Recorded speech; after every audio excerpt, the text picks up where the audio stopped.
hemos podido comprobar el acto tan emotivo. No me lo imaginaba yo que iba a resultar así, pero de verdad, y tan reconfortante al mismo tiempo, ¿no?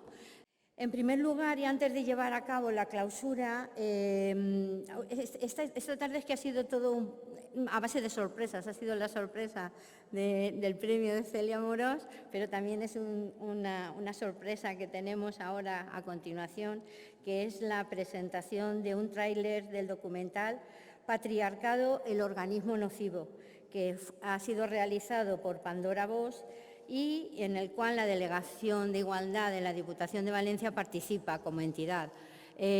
Con este documental, pues lo que pretendemos fundamentalmente tiene una finalidad pedagógica y didáctica.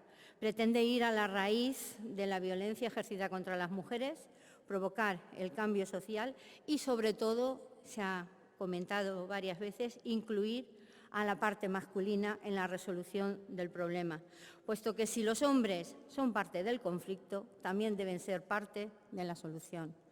Estas son las dos ideas clave, la coeducación y la implicación de los hombres en su resolución, que entendemos necesarias para la erradicación de la violencia.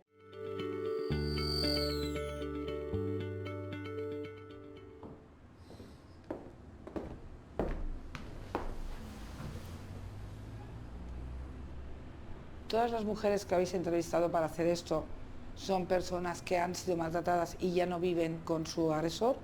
Claro, era un poco una condición nuestra, acceder a vosotras en el momento en que podáis compartir vuestra experiencia desde la reflexión, poner el ejemplo como gran revulsivo y como gran herramienta con capacidad para promover el cambio.